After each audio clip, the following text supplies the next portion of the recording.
बहु भांति। सदा सुमन फल। एक बात और सुनिए, प्रेम से बोलो जय श्री राम। जय श्री राम। कितना सुंदर वर्णन है।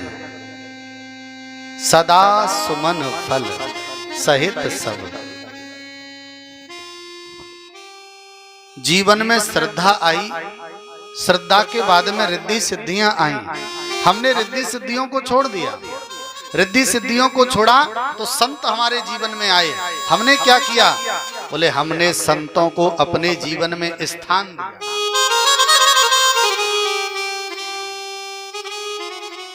अच्छा, संत आए, हमने जीवन में स्थान दिया, तो इस चीज से क्या मिला?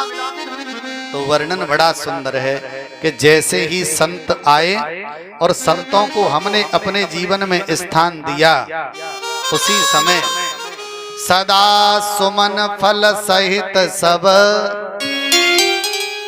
हमारे जीवन में फल आ गए। हमारे जीवन के जो वृक्ष थे वो फलने लग गए।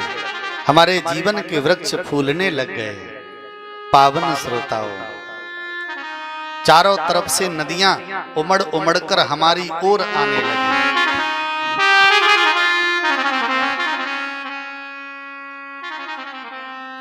जो वृक्ष चैत के महीने में फलने थे वो फल रहे हैं। जो आज फल रहे हैं, जो बैसाख के महीने में फूलने थे वो आज ही फूलने लग गए। यानी वृक्षों ने अपनी नीति छोड़ दी।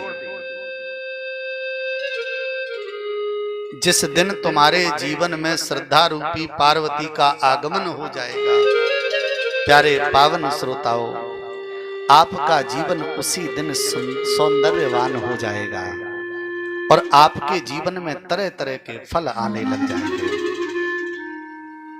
प्रेम से बोलो जय श्री राम। नारद बाबा ने ऊपर से देखा, अरे इन वृक्षों को तो दूसरे महीने में फलना चाहिए था, जे आज कैसे फलने लग गए।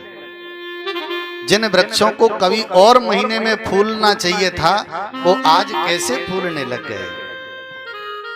पावन श्रोताओं, नारद समाचार सब पाए। नारद समाचार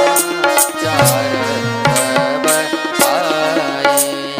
नारद समाचार सब पाए।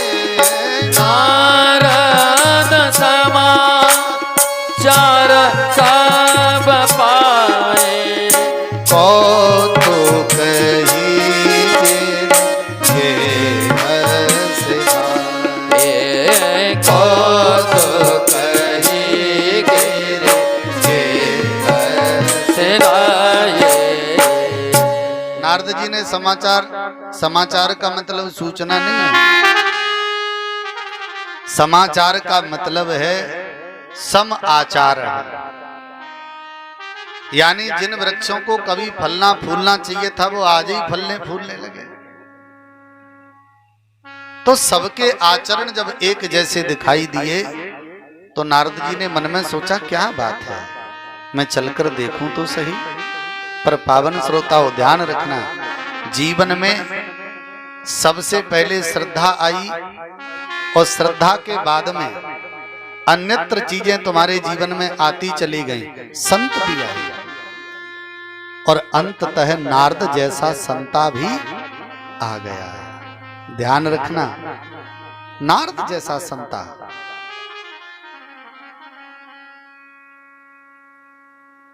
जीवन में अगर श्रद्धा आ जाए तो सब कुछ आसान होने लग जाता है।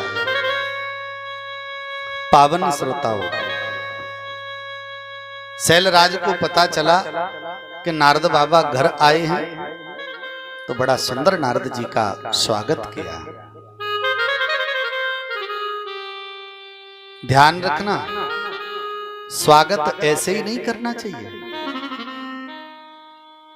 नारद बाबा के स्वागत के लिए हिमाचल महाराज थाली में जल भर कर लाए और सबसे पहले चरण धोए हैं।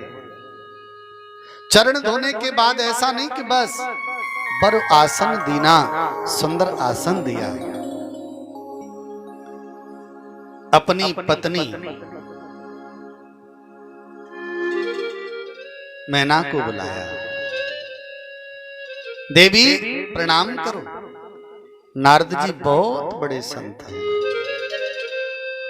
पति पत्नी दोनों ने मिलकर नारद बाबा को प्रणाम किया, चरणों तक लिया और सुंदर थाली में जो जल था ना, पूरे घर में उसको सिंचाया, छिड़कवाया।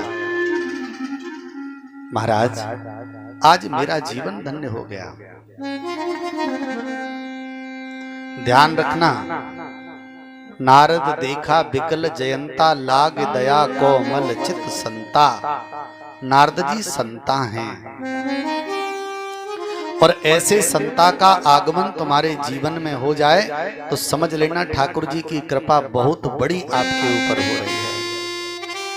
क्योंकि विभीषण ने कहा था कि अब मोय भा भरोस हनुमंता, और बिनु हरि कृपा मिले नहीं संता।